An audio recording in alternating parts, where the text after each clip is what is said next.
Wouldn't it be nice to have several thought leaders in your industry know and love your brand? Start a podcast. Invite your industry's thought leaders to be guests on your show, and start reaping the benefits of having a network full of industry influencers. Learn more at sweetfishmedia.com. You're listening to B2B Growth, a daily podcast for B2B leaders. We've interviewed names you've probably heard before, like Gary Vaynerchuk and Simon Sinek, but you've probably never heard from the majority of our guests.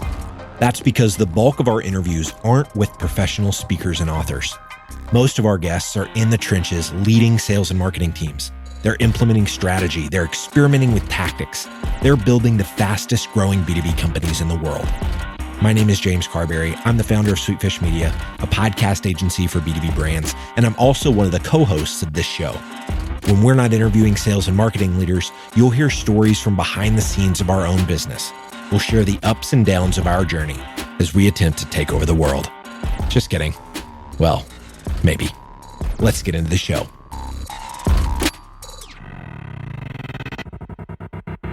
Welcome back to the B2B Growth Show. My name is James Carberry. I'm the founder of Sweetfish Media, and I'm joined today by the VP of Sales and Marketing at SmartBug Media, Jen Spencer. Jen, how are you doing today?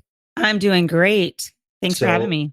I am really excited to chat with you today, Jen. We actually got to meet up while I was in Phoenix last week. And so I love getting the opportunity to meet up with different friends. We've actually known each other for a while because you've been on B2B Growth, I think multiple times in the past. And we have started helping SmartBug produce a new show that you guys are doing called SmartBug on Tap. And you guys are doing it a little bit differently than other folks that we're helping with their show, because you guys are solely doing solo episodes with that show. And so I wanted to dive into that a little bit in this episode. But before I get into that, can you kind of give a high level picture of what is SmartBug Media? What do you guys do? And then from there, we're going to go into your philosophy on the approach you decided to go with your show.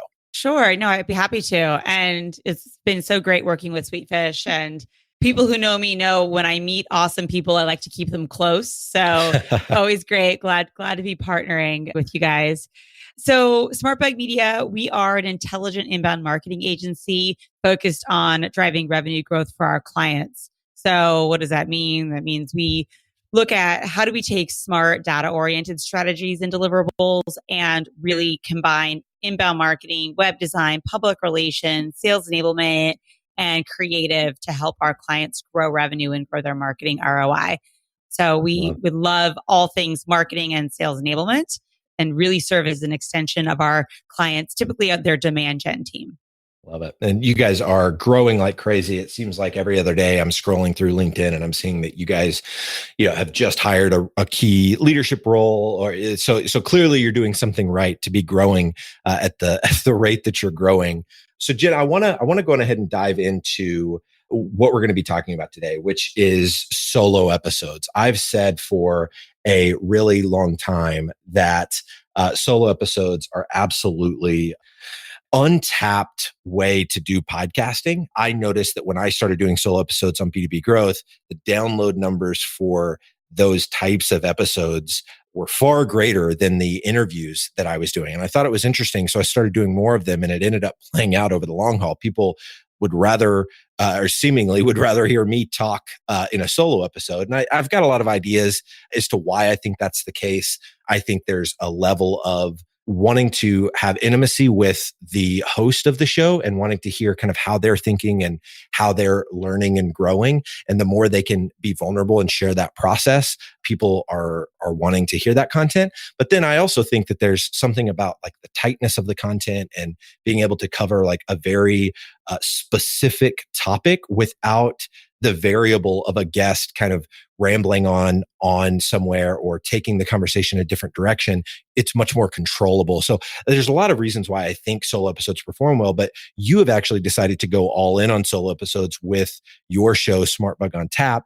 And so I wanted to get from your perspective, first, why did you decide to experiment with a show that only did solo episodes? So first of all, I'm the kind of person who I want to always be on the forefront of whatever it is that we're doing, especially in marketing. And so when I look at the landscape, I see there are a lot of conversational interview style podcasts out there. Not that there's anything wrong with those, right? They're great. But why would someone want to listen to this podcast? What's going to make this one different from anything else, from anyone else's? So that's one piece. The other piece is we have a culture of experimentation here at SmartBug. And one of our goals is we want to experiment on ourselves and track the effectiveness. And then depending on what the results are, then those are some of the concepts that we roll out to our clients. And it's a really fun job that I get to do. And so it was really intriguing. Like, let's actually try this out. And also we are in the process of launching another podcast, and that will be more of a having a guest on interview style format that will be hosted by our founder and CEO, Ryan Malone. So I wanted to have something that was going to be complementary, that was going to play off of both our strengths as a brand, but also my strength as a marketing and sales leader, and also just be something different and have fun and take a little bit of a chance. I love it. I am subscribed to the show and have been since we helped you guys get it launched, and the content, every single episode, I find myself wanting to hit play. It's so obviously you guys have gotten really good at honing in on specific topics. How do you, Jen, come up with the topics that end up shaping kind of the content calendar for that solo episode show? The way I come up with the topics is very similar to the way that I come up with any topic that I maybe want to blog about or guest blog about or speak about at a conference. I'm in my role as a sales leader, I'm both having sales conversations and I'm listening to call recordings all the time of my team, taking sales calls. And so I like paying attention to the questions that my buyer personas are asking us in the sales process. That has been this just treasure trove of content. So that's really the kind of the go-to place for anything that I'm creating. And for kicking off this solo podcast, the first place I went, because we wanted to kind of create a little bit of a backlog of content. Yep. So one of the first places I went is I looked at, okay, where have I guest blogged or what have I talked about on stage at a conference that hasn't been packaged in another format? And I love the idea of doing something once and then picking it apart and repurposing it in 10 other ways. I feel like a very successful human being when I'm able to do that. So that's where I went first, just to really get started and make sure I had those first kind of 4 or 5 episodes, right there in the queue. I love that because, so going back to your first point, I think it's absolutely brilliant. The fact that you're consistently listening to recorded sales calls is so smart. And I don't hear enough people talking about, doing that. So the fact that you're doing it and then you're leveraging the time that you're investing, because I'm sure you're coaching your reps, you're doing a lot, but not just coming up with topics for other forms of content, but that's useful time spent in other areas of the business as well. So the fact that you're gleaning wisdom from those calls and hearing directly from your future customers what they want to learn, I think that's brilliant. And then to your next point, so efficient because you do speak at a lot of conferences. You've written all over the internet on a bunch of different sites. So capitalizing on the thoughts that you've already put on paper and already spoken at different conferences and just repurposing those in a different format. Oftentimes a 30, 40 minute talk that you maybe gave at a sales hacker conference or Flip My Funnel or a variety of other conferences could be sliced and diced into probably, 3 or 4 different podcast episodes. So I think that's a super smart and efficient way to do it.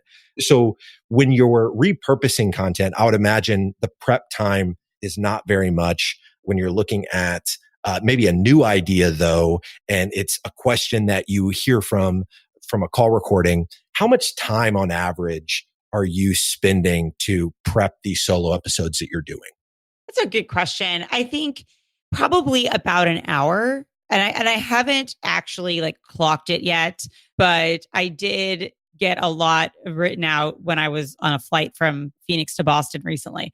So it's very similar to the process of writing a blog, although it's less intensive because I'm not as much focused on, making sure This is going to be optimized for search, making sure I have the right keywords, making sure I've got the right formatting, grammatical structure, just all of those things when you're putting something into print format. So it takes a little bit less time. But I tend to start like very stream of consciousness. And really, the whole idea of this podcast of SmartBug on Tap came from the fact that somebody said to me, I wish I could just tap into your brain, at various times throughout my week to get questions answered about marketing. Yeah. And I laughed and thought, okay, well, my brain's sometimes a mess, but the SmartBug brain is amazing. Yeah. So let's talk about how do we tap into the SmartBug brain, this collective brain that we have. So that's really where that came from. So I just think about, all right, if someone asked me a question or someone wanted advice, what would I recommend? So it sort of feels like journaling in a way, more than it feels like crafting a piece of content. Interesting. I think a lot of people that start to get into solo episodes, they can get crippled by the idea of wanting it to be perfect and they want to spend 3 hours scripting it. So do you more, it's stream of consciousness, or you kind of more using that stream of consciousness to develop an outline? And then when you go to record it, you just kind of piece it, text in your outline triggers a thought and it's just more organic that way? Or is it more structured than that? I like it to be a bit structured. I'll do an outline and then I might actually script some very specific words and phrases. And hopefully no one thinks that. Yeah, I listened to it and I would not think that it was scripted in listening to every episode so far. So I will thank my theater background for that. So because that's what you don't want. I would give it, my advice is making sure you don't overly script something and then you come across like you're reading. No one wants to hear somebody read, or not nobody, but they're less likely to. We actually have audio blogs on some of our blog posts where it very much is the blog author reading. And that's another format that we're dabbling in right now. But I think people much prefer to feel like it's conversational, like someone is right there talking with them, talking to them, sharing information. So that's the feeling. So I do rely on some very modest theater training that I've had to try to ensure that it doesn't feel very scripted. Yeah. I do like to have a bit of a format in place for myself because I have a tendency to go off on tangents. And so one of the things you had mentioned that you like about the show is how tight it is. Yeah. And in order to keep it tight like that, I do have to make sure I install some guardrails for myself. To stay on track. That makes sense. And one thing, going back to something you said a little bit earlier, Jen, that I've noticed whenever I write scripts for some of the episodes that we do, maybe it's an intro for a new type of episode that we've been doing or something like that. I've found that writing a script, knowing that I'm going to read it, actually helps me become a better writer because I'm writing like I talk. I'm more intentionally writing like I talk.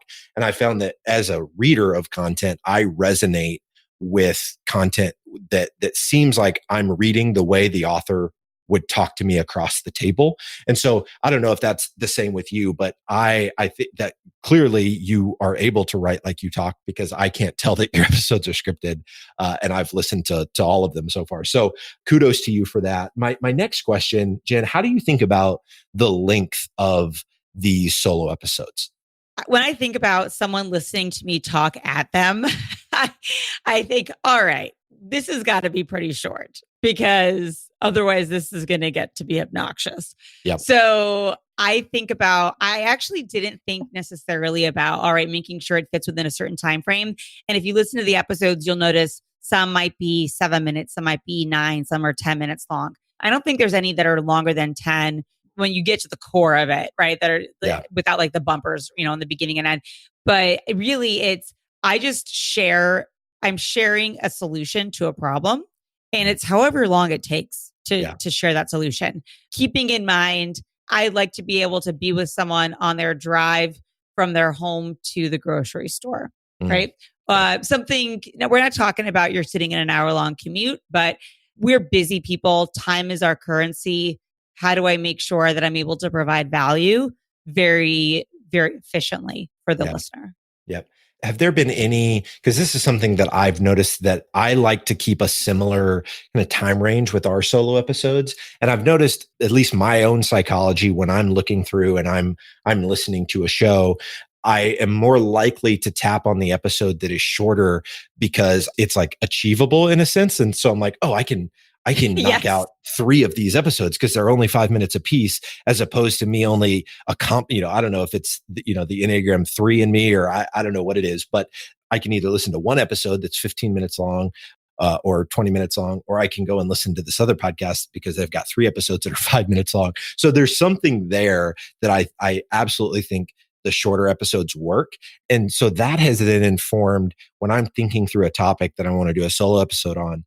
If I notice that I'm going a little bit longer, I'll think, man, could this actually be 2 different episodes? Am I talking about ideas that are different enough where I could split that up into 2 different episodes? Has that happened to you yet? Or, is that something you've considered or thought about? Definitely. So actually the podcast that just went live today on the day that we're recording this was about trade shows. And I actually explicitly say, like, I could talk for hours about trade show marketing. So, but I want to talk about something very, very specific. And that also goes back to, I used to be a high school English and theater arts teacher.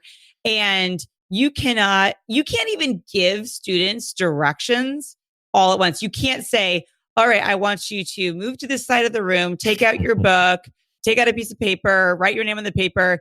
They get overwhelmed and they start doing things, so you have to go, all right, move to the other side of the room. Okay, everyone's there. All right, now take out your book. And it sounds ridiculous, but it's just the way we're just wired as humans. I don't know. So I just think, all right, am I running the risk of overwhelming the listener and making them feel like I can't, this is not for me. So if the goal is to provide helpful tactical advice that they can implement immediately, then I'm also thinking about that as I'm laying out the content as part of my quote lesson plan. It is something I say all the time, especially as we're adding more and more co-hosts onto B2B growth. I find myself saying this multiple times a week, is the more granular and the more focused the content, the better it's actually going to be. For the exact point you just made, it's going to be more tactical and more helpful the more focused it is. So I love that story, and that was a recent example that you could share there. The last part of my last question for you, Jen, is around kind of just the really super tactical. How do you actually record these solo episodes? Because you're not interviewing someone else, so you're not doing it on Zoom or Uber Conference or something like that. So how are you actually recording the content? It's so awesome because I could just do it just pound out like 5 of them on a Saturday afternoon. I love it. But I use GarageBand on my Mac, and I have a USB mic. And GarageBand has a narration vocal setting that I like to use because I feel like it gives it just a clean, like full sound. And that's it. I record it with the mic, and then it's really simple. Yeah. No, it's super simple. Just turn off any notifications and close the door and hope a dog doesn't bark. But and if it happens, guess what? It's only a 10-minute episode. So I can just I mean, that's how I do the majority of our solo episodes as well, is exactly that. I'm using GarageBand. I've even used voice memos on my phone when there's an idea and maybe I'm traveling and I know I'm not going to be behind my laptop or behind my computer for a bit, and I really want to get the idea out there. I've found that the audio quality just recording into your iPhone and voice memo is actually very, very helpful. So it's obviously not going to be quite as polished from an audio standpoint as if you're using a USB mic using GarageBand, but that's another option for those that maybe don't have GarageBand or are looking for an alternative way to do it. Jen, this has been fantastic. Is there anything else that you'd like to share before we wind down the episode today? The only thing is I just encourage everyone out there, just take risks. And that's the beauty of digital marketing and the internet. And you can test things at a really low cost, low investment, and you may have amazing results, but you kind of never know. And so you can sit there and overthink it to death, but just kind of go for it and try it out. And I was nervous. To do this. It felt like very, very vulnerable, like just being out there all on your own. Mm-hmm. But so far the feedback's been phenomenal. So I'm glad we went this route. I love it. I love it. Jen, if someone wants to stay connected with you, they want to learn more about SmartBug, what's the best way for them to go about doing both of those things? So SmartBug Media, it's just smartbugmedia.com. I'm super active on social media. So you can hit me up on Twitter at Jen Spencer or find me on LinkedIn. Just look for Jen Spencer at SmartBug Media. If you do connect with me on LinkedIn, let me know you heard me on this show, just so I have some context for how you came to know who I am. Love it. And if you get value from B2B growth, you will absolutely get value from Jen's show, SmartBug on Tap. So just whatever podcast player you're using, Apple Podcasts, Spotify, whatever, just search SmartBug, one word, on tap, 2 different words, and you'll find Jen's show. Subscribe. You're going to love it for all the reasons that we talked about earlier in this episode. They're short, it's super helpful content. So make sure to do that. Jen, thank you so much for your time today. This has been phenomenal. I really appreciate it. Oh, my pleasure. Thank you. We totally get it. We publish a ton of content on this podcast, and it can be a lot to keep up with. That's why we've started the B2B Growth Big 3, a no-fluff email that boils down our 3 biggest takeaways from an entire week of episodes. Sign up today at sweetfishmedia.com/big3. That's sweetfishmedia.com/big3.